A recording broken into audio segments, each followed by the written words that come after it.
morning, welcome to today's press conference. If you'd like a question today, please use the raise hand button on Zoom and we will try to get round to as many of you as we can. We'll begin today with the broadcast section and then we'll stop and have a daily newspaper section straight after it. Carve from Sky Sports News is going to get us underway today. Carve, when you come online to the panel, please unmute yourself and away we go. First of all, Thomas, I just wanted to ask you for some injury news on players like Lukaku, Mount, Werner and Kovacic. What can you tell us? I can tell you that Mateo and Romelu are still out for the game in Leicester tomorrow. Romelu is very close to team training, so hopefully he will join the squad on Sunday. Let's see how this works out. He's pushing hard and trying hard to come back as soon as possible, and we will try on Sunday. Mateo, that will take another days until he is ready to join team training. He will miss some more matches. Timo is in team training since yesterday, so let's see. We have another training in 2 hours, and then we will decide if it makes sense that he is maybe even in the squad or on the bench. We can only decide after his second training later. And Christian Pulisic feels fine. Thiago will be in the training. Thiago Silva, he did not play, but of course he has some travel in his body and some time differences, so let's see how this works out, but I'm confident. And Mason is back in training, looking hungry and fresh and in a good spirit, but we need to evaluate. He did this week training sessions, looks good, but we need to see if he can start, if he can play 90 minutes or whatever. Do you think there's any chance that Romelu could be involved against Juventus or Manchester United? It's pure speculation and it will not help. All I can say is that in the moment we try hard that he can join team training on Sunday. If everything works out perfectly, if he is in training on Sunday and then on Monday, okay, he can maybe join the group on the bench. But there are a lot of ifs, and I don't want to put pressure on him. He's putting a lot of pressure on himself, and we will not rush things. We will take things serious as always, and we will have talks with doctors and physios and with the player, and this is going to be decided. If there is something to be decided, then it's good, and it will be decided on Monday evening. I just wanted to ask you as well, after an international break, and with the timing of this game tomorrow, how difficult is it for you to prepare your players for a Premier League game? Especially, I imagine so many of them will have had different experiences. For instance, somebody like Jorginho had a very big disappointment. How difficult is your job in these circumstances? Well, if there is a guy who has enough personality to handle disappointments, it's Jorginho. I fully trust his personality, his character, and for me the most important thing is that when he arrives here, that he feels safe, that when he arrives in Cobham, that he knows that everybody will support him, no matter what happened outside this building. He is our player. He is fully protected and fully appreciated. So we are super happy that he's back. And these things happen during a career, and he's not the first one to miss an important penalty and will not be the last one. So he has enough character. He had enough difficulties in his career. If you know the story from Jorginho, like how he made it to professional football and what obstacles he overcome. This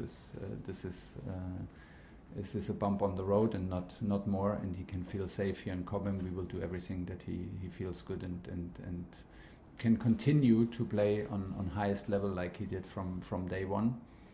in general, it's a bit a demanding one to prepare 12:30 matches. We are not used to it, so this is new. We changed our rhythm in preparing the matches a little bit last time. That worked out for us well. We did not so in the rhythm of our meetings, when we did the meetings, when we gave the lineups, to do as less as possible on the match days, because it's such a early time also to eat. It's an early time to prepare and to have a calm preparation. And we are used to it after national breaks.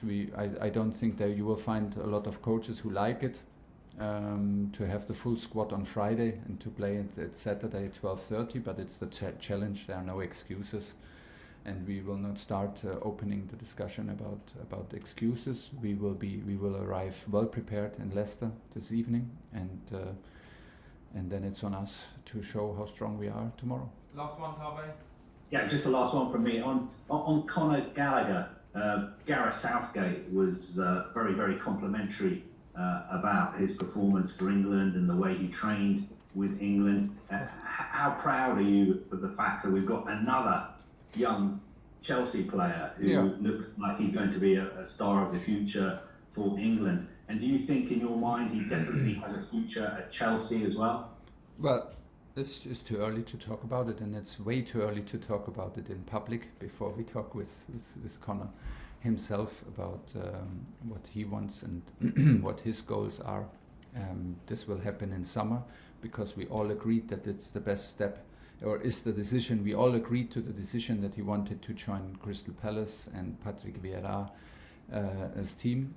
So he saw this possibility for him, and we had these talks before. I'm not surprised that national coach loves him, because I loved him from day one. There cannot be a coach who does not love guys like this. Humble, nice, smile on the face, and all the time ready to give their everything, who want to learn, want to improve, and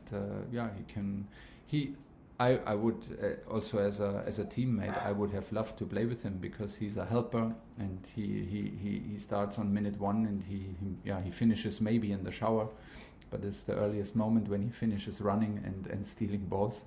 So it's a pleasure to know the guy, to have the guy, and I'm super happy for him that the things work out so well, and now it's on him to keep on going, keep the feet on the ground, and the rest we will decide, not in a rush. John Southall, 5 Live. Just one more on Conor. Is it the plan to keep him at Palace for the whole season, or could there be a thought that he might come back earlier? Actually, I have not thought about it to bring him back earlier, because I think it's also important for him to be happy where he is, and for him now to stay in the moment and not change the next things. It's important to be calm and in this stage of the career, and I feel him happy there, and I think everybody is happy, and it's good that he has this kind of impact at Crystal Palace, and now it's about consistency, and now he had a game in national team, and you have to process all these things. So right now, if you ask me today, I don't think it's necessary to change everything for him again in winter, and I'm super happy that he does so well. I'm super happy for him personally, because he is a guy who absolutely deserves the very best, because he's such a nice guy and top player. It's the last international break for some time now. Did you manage to get any time off at all? Because it's a pretty brutal schedule coming up now, isn't it? It's coming Saturday midweek until the end of the year, really. Yeah, it is, and I'm looking forward to it, because I'm in a lucky position that I love my job, and my job does not feel like a job. My job feels like a huge part of my life, so I'm enjoying every day. Being with a huge squad and being around a football team, this is I feel pretty privileged, and that's why I think I'm ready to go. So it's football consumes you all the time, does it? During yes, it does, in a good way. In a good way, it makes me happy, and I love the game, and I feel very blessed that I can be part of a big football club, and that I have the possibility to live my passion.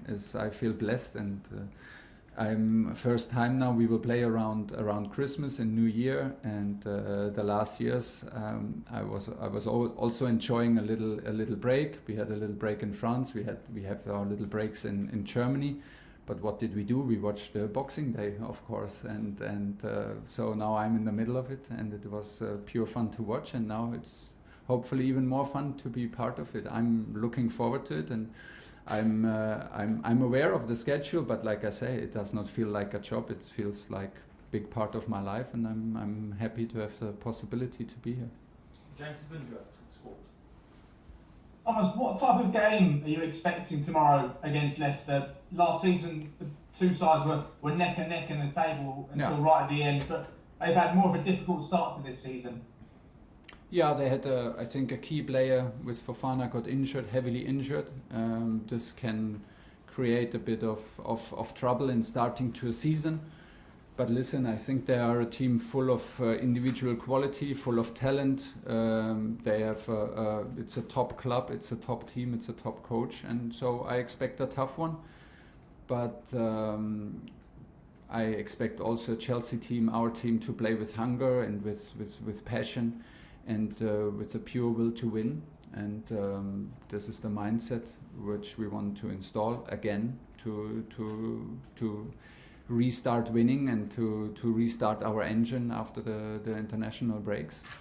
I'm the first time there, so I played them twice, once in Wembley now and once at Stamford Bridge, and everybody tells me it's a tough place to play it, and we're up for it. Toni Rudiger, he's probably been one of the best players since you've come back to the club or come into the club in January. Yeah. How important is it that his future is sorted out sooner rather than later? Because we know he can speak to European clubs in January. Yes, and we know that, of course, and I think it's pretty clear what we want, but it's not like this in football, that the coach wants something and or the club wants something and then the things happen. You have to accept it, that sometimes it can arrive and you can end up in situations where the things are like in a bit of a delay, and things maybe take their time. But I'm very, very sure that Toni feels also how respected and what a kind of an important role he plays in this club. I think he's up for the toughest challenge. The toughest challenge is Premier League football.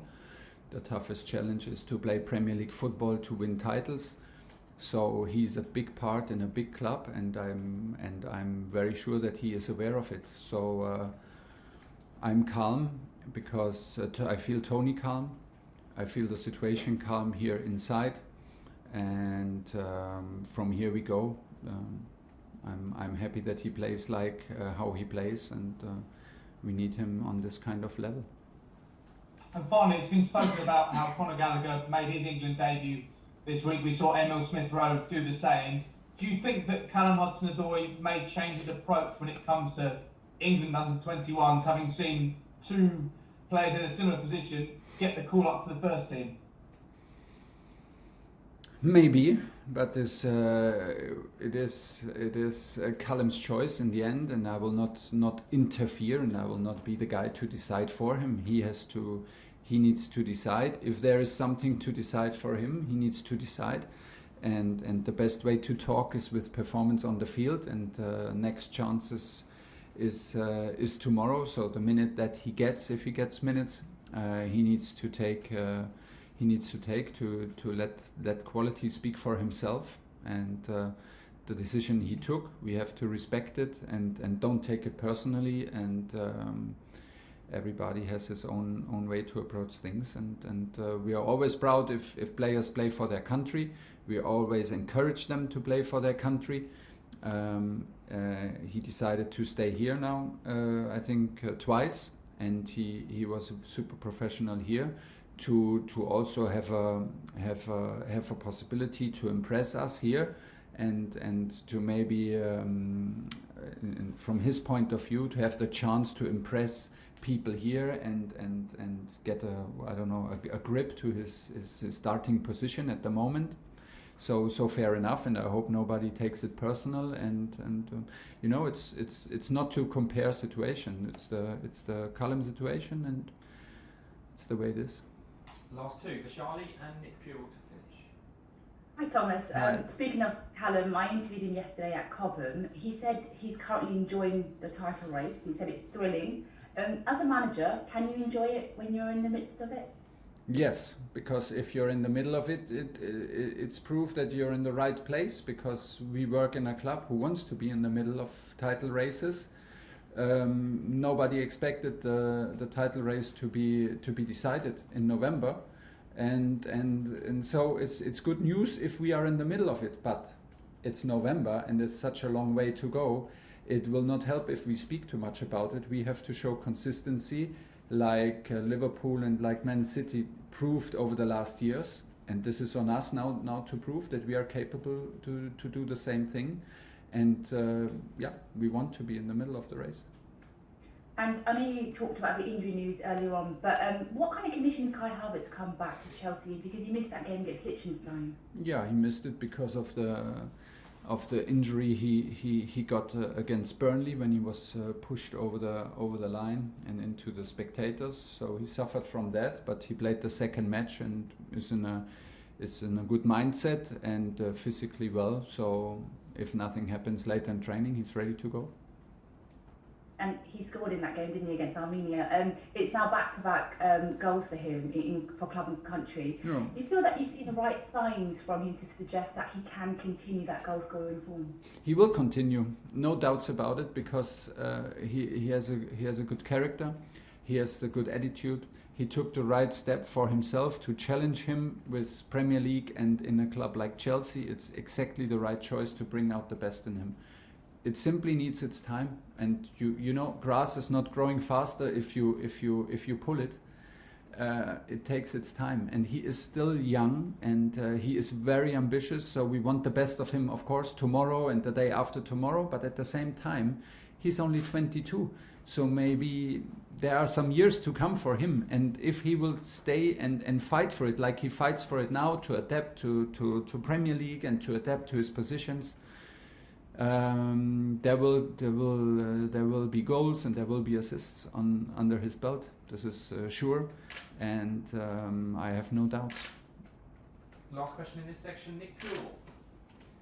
Hi Thomas, just on this Toni situation again, and obviously there's always a lot of players in that situation. You talked about negotiations and things being quite calm. It sounds like the way that all these things are handled, you know, with the club and with the players is quite obviously mature. And it doesn't really affect what's going on the pitch. I mean, is that how you sit? And that sounds like that's the best kind of situation you could find, really, that, you know, what happens, but in the meantime, everybody just does their job. Absolutely. This is exactly how I feel it. Things are handled very mature and very respectful and very clear. And of course there are some delays, and with Toni and with Andreas in the moment. But listen, also for Andreas, I have, from my point of view, everybody wants the same thing.